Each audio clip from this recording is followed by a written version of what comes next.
not even seen so great faith among you. And you are God's chosen people. You are the ones that have received the prophets. You're the ones that had the law. But this man has put a greater level of faith. Is this not the carpenter's son? We see examples like that of when he went to Nazareth and how his own people didn't even receive him. So all of these things are playing together, and what we will see in chapter 7 is consistent examples of faith being shown and God's power being shown to sustain that faith. So the next section we're going to get into is starting in verse 11. If someone could read verses 11 through 17, please.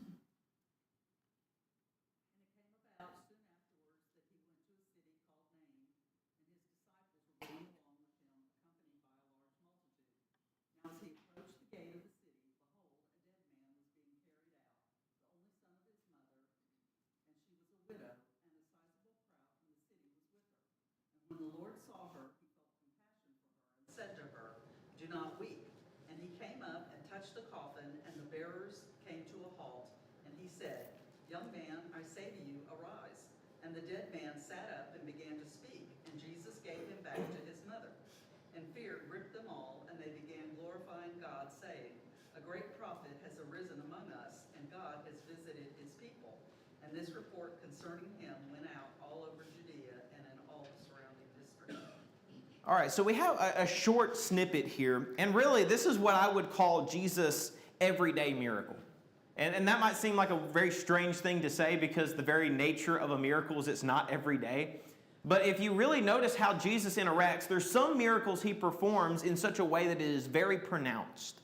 This is a very public miracle he's performing. Think the feeding of the 5,000 and what was taking place there. All these people witnessing it. Or when he performed the miracle of healing the man in the synagogue in front of all the Jewish leaders. That's a very public miracle. But we also have examples like when the leper came to Jesus and it was just his disciples, or in this situation where Jesus is just walking into a city and sees a funeral procession. These are very, very similar instances because of the fact this is not done just for major publicity, even though that's what came from it. Jesus is seeing a need and meeting a need. That's what's taking place here. So he starts off in verse 11. Now it happened the day after, so after all this happens with the centurion, that he went into a city called Nain. Now remember, most of Jesus' ministry is taking place around the Sea of Galilee. Most of this is fairly easy to get to from one another. It's very easy to travel. And so he goes to a city called Nain, and many of his disciples went with him, and a large crowd. So we have two groups that are described here. First of all, we have those who are his disciples, which what's a disciple? A follower. What is it really involved in being a follower of someone in this day and age? We use that terminology, follower. We call ourselves followers of Christ today as Christians, right? But what does it mean to actually be a follower? To learn what you can. Study his ways and To study. submit it to your own way. Yeah, absolutely. The last phrase you said is the most important, though. A follower is one who is an imitator. I am doing my best to imitate the example that I'm given. One might describe it as a pattern. I'm trying to follow a pattern. If anyone's done any sewing whatsoever, you have patterns that you're supposed to follow, right? Or if you're a guy who actually does read instruction manuals, the instruction manual is there. And you use that and try to match what the instruction manual says to create whatever it is you're trying to create. Well, if I'm going to claim to be a Christian, my job is to be an imitator of Christ. Paul described it this way, "Be ye followers of me, even as I also am of Christ." He's not saying don't follow me just because I'm Paul. Follow me because I'm imitating the actual source, which is Christ. So as this goes on, we have to notice a couple things about Jesus here. His disciples are following him, and this large crowd is also following him. These people may not have been those who were friendly to the Lord. They may have been here to witness what's taking place, similar to what the Pharisees have done before. But these are people who at least want to see what's happening, and they want to hear what's taking place. So as we skip down a little bit further, notice verse 12. He says, "And when he came near the gate of the city, behold, a dead man was being carried out, the only son of his mother, and she was a widow. And a large crowd from the city was with her." So there's a couple things to take note of in this situation. First thing is, he's going into the gate of the city. This is the entrance or to the city, the main method of transportation. If you want to think of this for a comparison's sake, this is like the I-40. You get off the exit of I-40 into Cookeville. That's kind of the entryway we're talking about. So people are coming into the city through this, but as this group is coming in, they see that there is a dead man being carried out, and there is a procession of people with this man. Now, what does that tell you about this family? If there's a large crowd of people with this family, what does that tell you? They were respected. They were respected. They were maybe loved. It was a family that had connections to the city, right? You don't usually see massive funerals for those who had no friends, right? This is a large procession of people. So this may have been a family that was influential in the city. We don't know all the specifics of it, but we know this is a large crowd. But it's also important to take note of the fact that this woman was a widow. What is significant about this woman being a widow? No one's left to take care of her. Notice what it said. This was her only son. So she has no more children, and she's a widow. That means she has no more means of taking care of herself except for the generosity of other people. That's it. So when this woman's son has died, in a way it could be said, she's next. She's next. Her entire security is gone. And it's being carried out on this stretcher, this open coffin. Jewish law, they had provisions made, they had near kinsman, generally. In her case, she didn't have it. Exactly. Under the old law, it would be required for you to take care of them as a near kinsman, but in this situation, she had nobody. There was no one that was going to take care of her. And so we see this take place. He says to the woman, when the Lord saw her, he had compassion on her and said to her, "Do not weep." You know, oftentimes when we're studying the New Testament, I think we overlook the simple characteristics of Jesus. Notice it said he had compassion on her. He felt something. That was an emotional response to what is taking place. Do we think that the good parts of the Bible, the good parts of Jesus, are things that are just something we read and move on? Or do we really take note of them when they pop up? Do you realize how massive a deal it is for Jesus to have compassion on this woman? How big do you think we are in comparison to God? What value do we have aside from what God gives us? Well, we're sinners. We've all committed sin. We've all separated ourselves from God at one point or another. So without God, we have no way to reconnect with Him at all. The only value we have is what God ascribed to us. When God created us, He created us in His image, after His likeness. And so when that was taking place, God said, this is something valuable. In fact, you go over to James chapter 1, we are called a first fruits of His creatures. He views us that way. But when we really think about the comparison between us and God, this is the very creator of the universe, the very one who said, "Let there be light," and there was light. This is the very being who in John chapter 1, starting in verse 1, it says, "In the beginning was the Word was with God, the Word was God." And going on later on in that passage, it says that all things were made by Him. And that being feels compassion for this woman's loss. That's a pretty big deal, is it not? He feels compassion on her. And he tells her, "Do not weep." Now, we might read that passage and say, okay, I know there's a lot of things you don't say at funerals. Don't cry, I think, is one of them. Why would you tell her? She's lost a loved one. Why are you telling her not to weep, Jesus? What is the purpose of weeping in grief? We've lost something, right? We feel sorrow about that. When Jesus is telling her, "Do not weep," He's saying, "Do not grieve because you haven't lost anything." What He's about to do is going to remove that grief. And it's interesting, He says that before He performs the miracle. Because when Jesus is going to do something, it's as if He's already done it. It's the old statement we've used all the time. You can take that to the bank, right? It's a guarantee. So he's telling her, do not weep. Do not be sorrowed about this because I'm going to take care of it. We see a little bit later on this same idea of he had compassion. It's used consistently throughout the book of Luke. In fact, if you skip over to Luke chapter 10 for a moment. That's Luke chapter 10.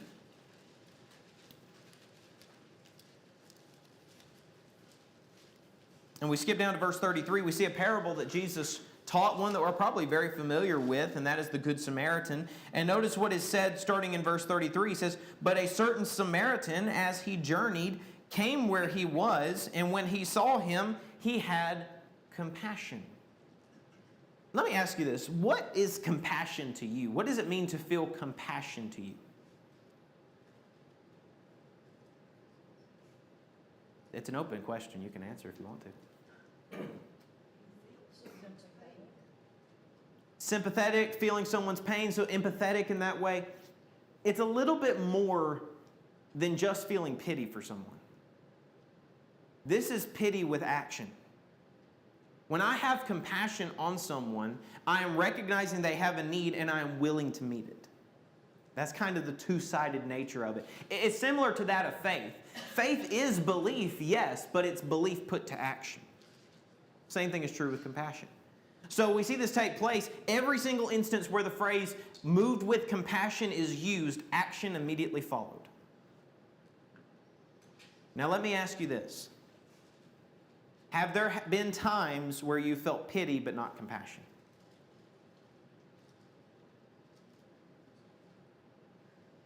I can tell you I have. I know we all have.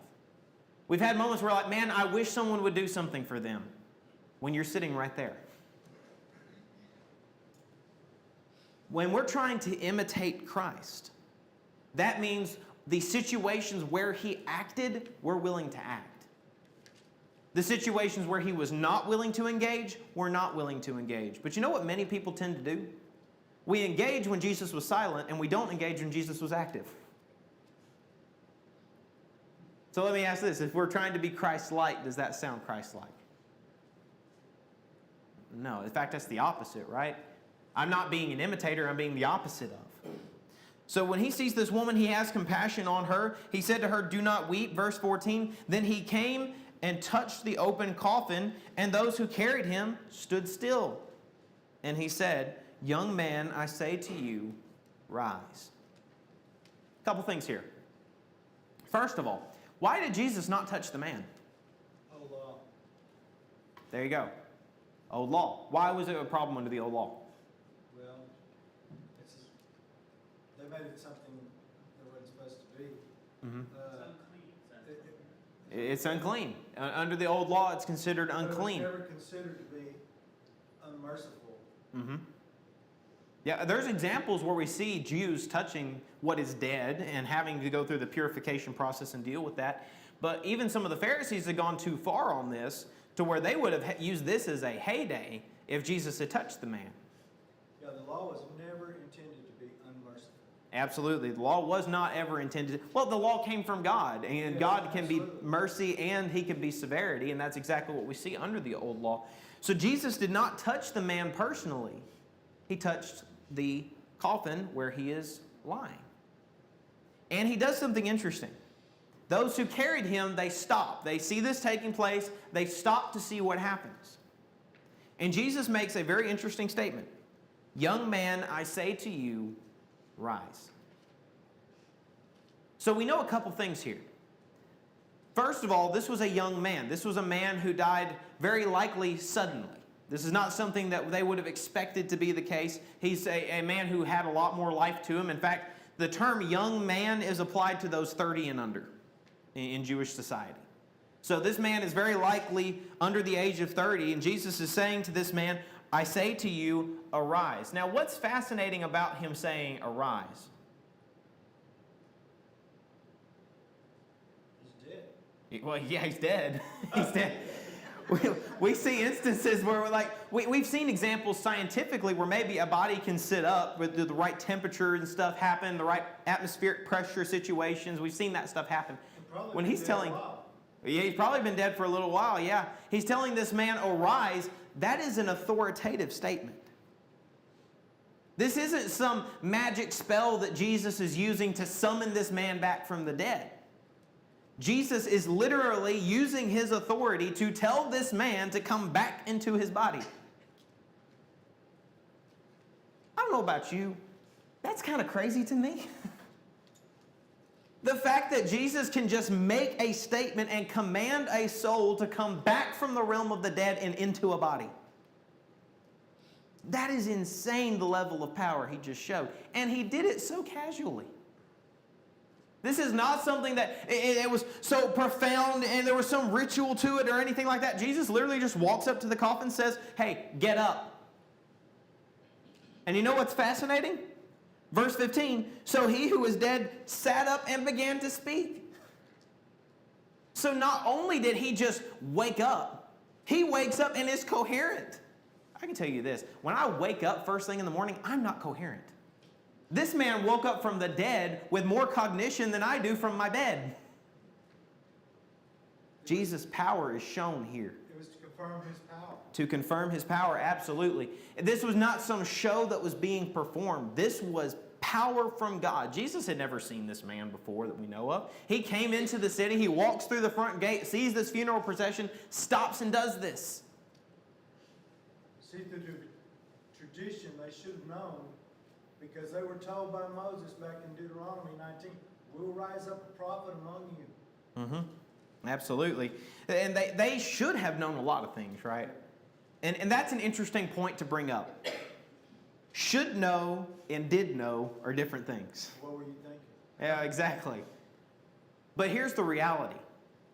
If Jesus came now, and you had your current level of biblical knowledge, would you recognize him? Would you say, yes, that is the Savior? With your current level of biblical knowledge. Now, I can't say that that's one way or the other. Very likely, many of you might.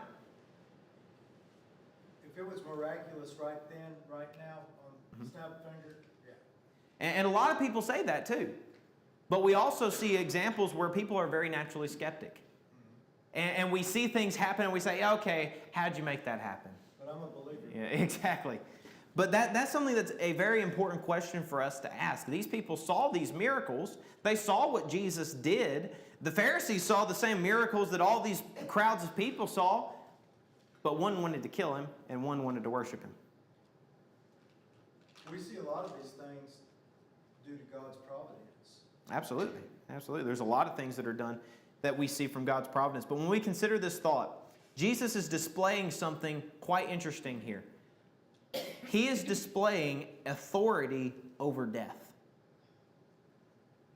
That is something that many of these people would have been taken aback by. But it's not something that was unheard of. What's another example of someone raising someone from the dead in the Old Testament? Elijah, the widow woman's son. Absolutely. Elijah raised a widow's son from the dead, right? And it's interesting we see this stuff take place because people showed an extreme level of faith in God through different periods of their history. For instance, we see Abraham. God tells Abraham, kill your son Isaac. Now, what did Abraham know about Isaac? What did God tell him? What did God promise him about Isaac?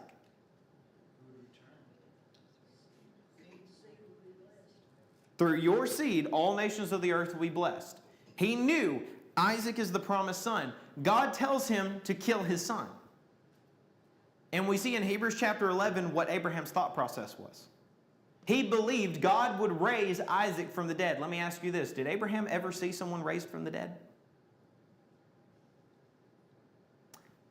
So he had faith that God could do something he had never seen done.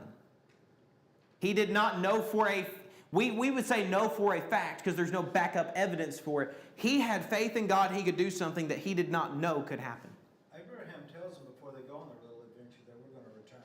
Absolutely. He tells Isaac we're going to return from the mountain. So all these things are important for us to take note of because when God asks for faith from his people, he does provide evidence. For instance, when Thomas sees Jesus come back, Remember, Thomas doubted that Jesus had died, that Jesus had raised from the dead, and all these things. The other disciples tell him, hey, Thomas, we've seen Jesus. And he said, until I stick my hand in the holes, I'm not going to believe. But when Jesus came to Thomas, did he berate him? Did he rake him over the coals for not believing in him? No. He said, behold my hands, my feet, and my side. He shows it to Thomas. He provides the evidence for him. But it's interesting what he says. Because he tells Thomas that while it's good that he believed seeing the evidence, he said it is far better for those who have not seen and believe. Because that's an extra layer of trust, an extra level of faith in God. So we see this take place here. The man says, so he who was dead sat up and began to speak, and he presented him to his mother. Verse 16, then fear came upon all, and they glorified God, saying, a great prophet has risen up among us, and God has visited his people. Those are very bold statements for them to make. They see this take place, though. They're scared of it at first, but then they begin to glorify God. Is it strange sometimes when we see people praising God for things? I heard a member of the church actually say this. He said it kind of was weird to him whenever he heard someone say, if the Lord wills. Or when he heard someone say, God's blessed me today. He said, well, you don't know God blessed you. You don't know that God's will for your life or anything like that. There's an interesting way of looking at that. And I understand what he was saying. And there's some level of truth to what he's saying in the sense of, no, we don't know exactly what God has done in our lives. In fact, I've told people before this, we use the term God has blessed me with reference to all the things that I've been given or the things that I have. And I have to ask the question, how do you know that's a blessing? How do you know that having all of those things is something that helps you be more spiritual and not less? We tend to ascribe a blessing or a curse in the same way that people did in the nation of Israel at this time. Well, if you're a blessed man, then you must be a godly man. And the term blessing usually means an abundance of things, right? But when we go look at the first century church and we hear these individuals who are called blessed or godly men or followers of the Lord, many of them were poor. Many of them were barely scraping by. Some food for thought on that, some things to consider. Go ahead. If we use what we've been given in the right way, then we can be blessed, what we consider good. But he gives us the option to use what he has blessed us with in such a good way, to use it in an evil way or in a wrong way. Absolutely. I heard a preacher on one occasion make this statement. It's always stood out to me. He said, the only difference between something being a temptation and something being a blessing is the way you view it. And I thought that was a really powerful statement. Having a house can be something that is a blessing for me. It's a place that allows me to stay warm, allows me to stay safe. It allows me to do all of these things. But it's a problem if all I do is stay there. It's a problem if I'm so focused on the house that I don't do other things. Right? That's kind of the idea we're considering here. These people understood when Jesus came to them, had done this great miracle in front of them, they had faith in him at that point. They had faith. They didn't know exactly who he was. Notice that. They thought he was a great prophet at that time. They said, consider this great prophet that has come before us. God has finally visited his people. But they understood the source of this power. They understood there is no way this can come from any source but God. But it's interesting. Other people saw the miracles Jesus did, and they had a different source for that power, did they not? A lot of it has to do with an attitude toward that and what their thoughts of profit or loss of profit, like some in the Bible lost their thing of income. Basically, when Paul was on, I believe it was Cyprus, with that lady there and the person that had power over, he lost his income because of that. So Yep. a lot of that, the leaders and stuff like that, they viewed it in a different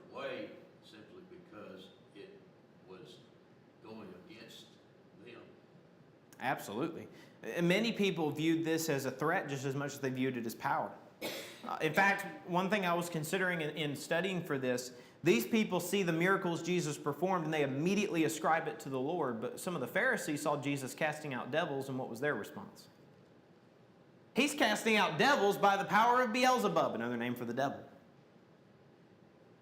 Jesus answers that question quite thoroughly, though. He says, a house divided against itself cannot stand. They're not going to work together. How would I be able to do that? How would I be using the power of the devil to destroy the power of the devil? Explain that one to me. It's a self-destructive thought process. I want us to take a moment and consider the book of Hebrews. The book of Hebrews. Going back to that thought we had mentioned earlier about the fact that Jesus' compassion was shown here, we go to Hebrews chapter 4. If someone could read verse 15, please. That's Hebrews chapter 4, verse 15. For we do not have a high priest who cannot sympathize with your weakness, but we was in all points tempted as we are, yet without sin. So we see the example given of our high priest. And some people say this is Paul writing it. Other people say it's different writers or whatever. The Hebrew writer records for us that we have a high priest. This is written to Jews. And he's telling them we have not a high priest who cannot sympathize with our weaknesses. Jesus came to this earth. He lived a humble life. He came in a time when he did not have all of what we would consider the creature comforts of our day and age. He did not come in a day where the law and order was very lenient on people doing things like what he was doing. He was tempted in all points like as we are, yet without sin. That means there is nothing that you and I can be tempted with that Jesus did not face. Did Jesus face loss? Yes, he did. Did Jesus face rejection? Yes, he did. Did Jesus face pain of death? Yes, he did. Did Jesus face suffering? Yes, he did. You think Jesus was tempted to be angry when he didn't need to be? Think Jesus was tempted to lash out when he didn't need to? You want to know a great example of what I think of in this situation? Whenever the people came to arrest Jesus and he tells them, if it was not by my power or by the Lord's power, you could not take me. I could call 12 legions of angels. You know what that implies to me? He thought about that. He thought about it. He has the power to do it. He could have ended it right there and then. We know Jesus didn't want to go to the cross. He says so. He tells the Father, Father, if there's any other way, let this cup pass from me. We know he didn't want to go. He faced all the same temptations that you and I face, yet without sin. So when he is compassionate on individuals, when he sees the weaknesses that we have, the sufferings that we go through, he understands. He understands what that is, how that's weighing on you. And he understands that what he has told us, the way he has given us out of those things, that it works. That it works. So let's keep going.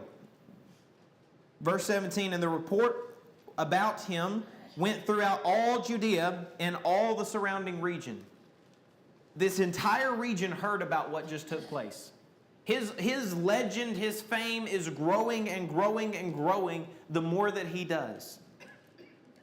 But it's even from things as simple as this. You say, well, I don't know, Josh, when have you raised a dead? You call that simple? It was a very simple moment. Very profound in effect, but a very simple moment. Let's get down to verse 18. Then the disciples of John reported to him concerning all these things. And John, calling 2 of his disciples to him, sent them to Jesus, saying, Are you the coming one, or do we look for another? When the men had come to him, they said, John the Baptist has sent us to you, saying, Are you the coming one, or do we look for another? And that very hour he cured many of infirmities, afflictions, and evil spirits, and to many blind he gave sight. Verse 22, and Jesus answered, said to them, Go and tell John the things you have seen and heard, that the blind see, the lame walk, the lepers are cleansed, the deaf hear, the dead are raised, the poor have the gospel preached to them, and blessed is he who is not offended because of me. This is a very interesting moment. We don't read about this in many of the other accounts.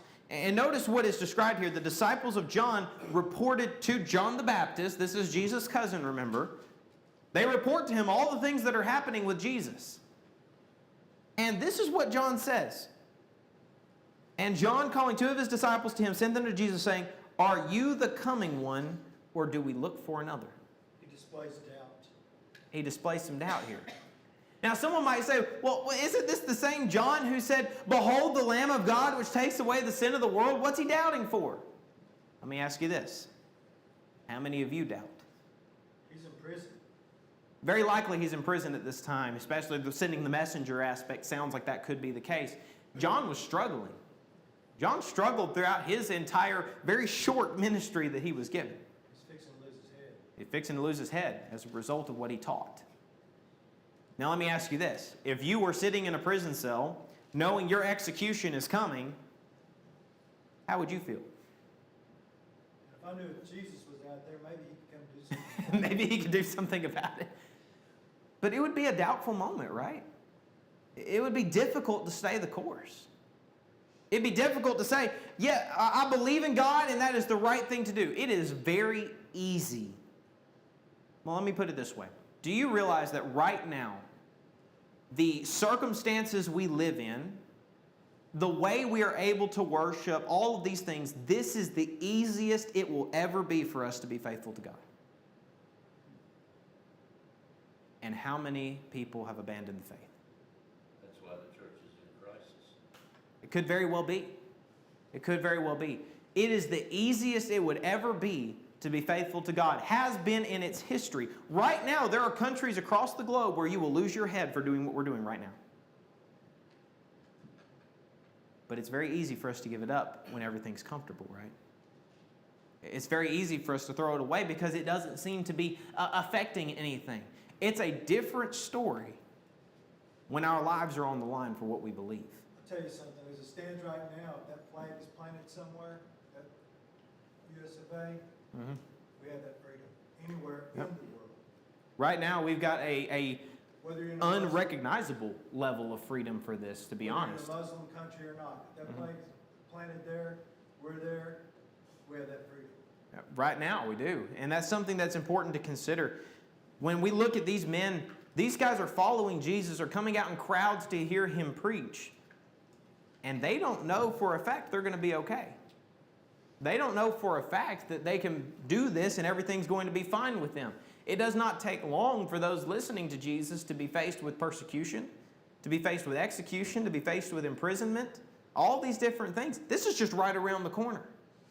From the entirety of Jesus' ministry, that takes place in 3 years. 3 years. Very soon, this congregation will have been around for 3 years, right? Hasn't felt like a long time, right?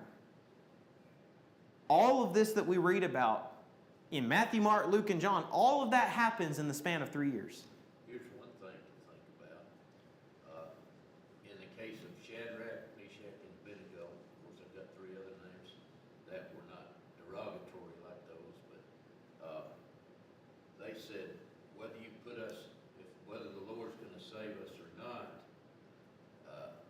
we're not going to bow down to this idol. So that, when you compare that to what you're talking about right there, you know, that could be some fear of not trusting in the Lord, I guess, because you want everything to turn out right, but they had, an unto death faith. You know, Yeah. whether he delivers me or whether he doesn't deliver me, I'm not going to do this. Absolutely. Absolutely. Well, that's where we're going to have to pick up next time. Thank you so much for your attention, and you are dismissed.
Will be number 4.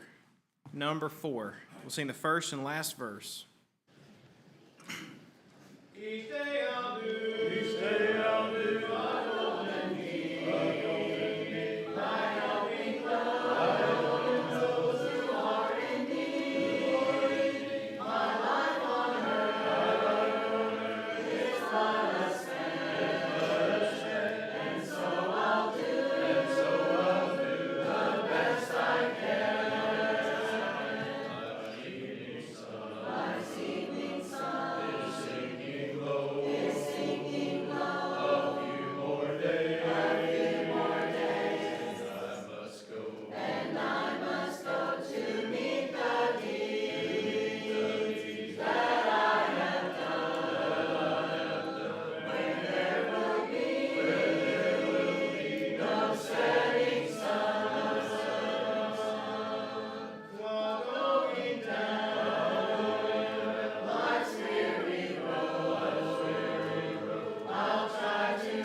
Number 66. Number 466.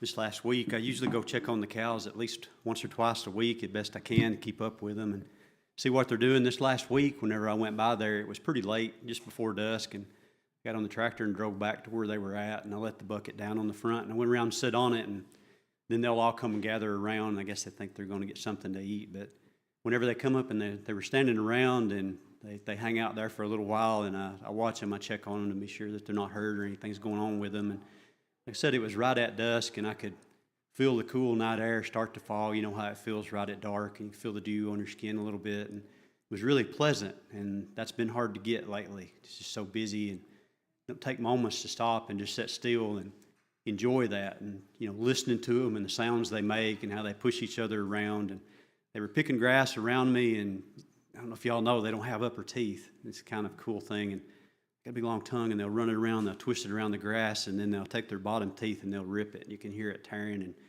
a fed cow is a happy cow. So I was sitting there watching all of them, and then I looked up overhead, and at the farm, there's not very many houses up there. There's some, but they're kind of hidden by the woods, and there's not a lot of light, and so you don't have the light pollution. You can see the sky, and you can really see the stars. And I just sat there in that moment, and I just soaked it in, and it was just the cool air and the stars above me. And usually I think about God's creation whenever I have an experience like that, and I think about his handiwork and all the verses that he talks about in Genesis where he's creating the earth, and he thinks about it. But this particular night I thought about Psalms 46, and I thought about that, and I thought about Psalm 46:10 where it says, "Be still and know that I am God." And I went and I read those verses, and he's talking about a lot of things in that psalm. The psalmist is writing about how God has control of everything. He's controlling everything in the earth. It's all his. He can do what he wants with it. All the way down to when he gets into like verse 8, he starts talking about, he says, "Come, behold the works of the Lord." And he starts to point out that the wars and the difficulties and things that the children of Israel had been experiencing, that he can easily just stop them, and he can change them if he wants to, because he's God. He can break the bow, and he can cut the spear in two, and he burns the chariots. So he's telling them that he can change all that, and he can stop the wars and things if he wants. And he'd already talked about how he controlled everything in the earth. And then he says in verse 10, he says, "Be still and know that I am God.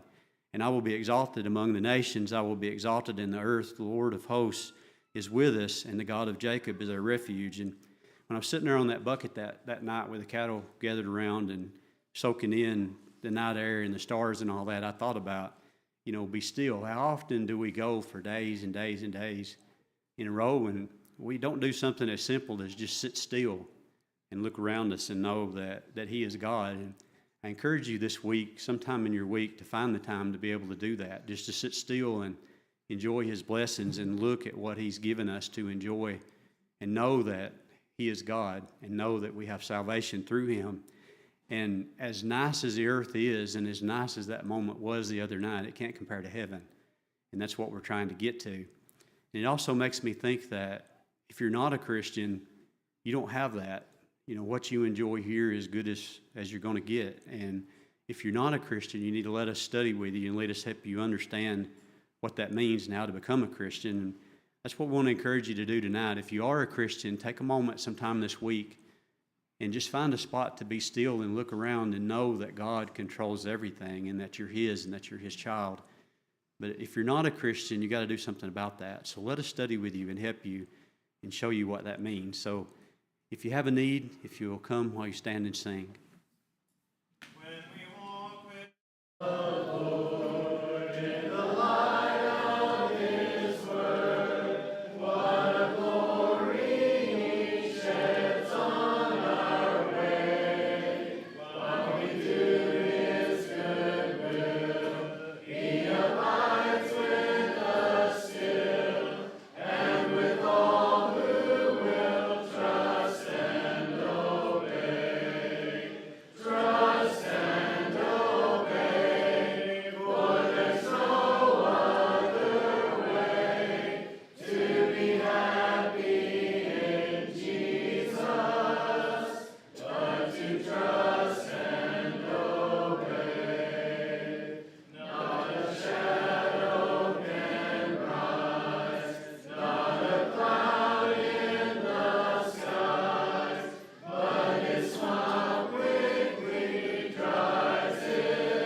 seated.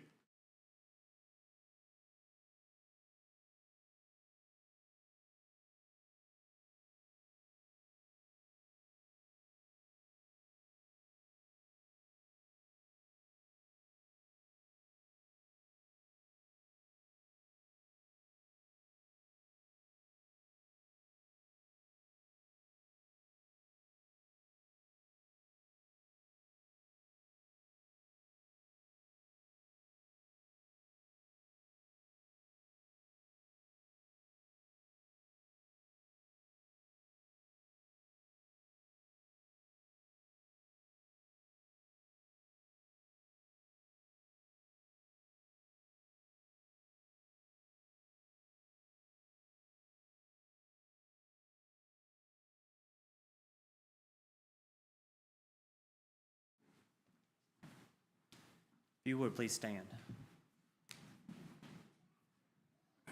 Let's pray. Dear Lord, we thank you for this day and the many blessings you'll have. We thank you for giving us this time that we can come and study more about your word. We thank you for the members here that we can rely on and call on and to help us with various things through our lives that we can just trust that we'll get some advice there if we need it. We thank you for all of our kids here that we are trying to raise, and as they go throughout the various summers, going through all the different vacation Bible schools, we ask that you just help fill their minds with your word. We ask that you will continue to watch over us here, be with those that are on the sick list. We have several that we need your help with. We ask that you just be with them, be with us. In Jesus' name we pray. Amen.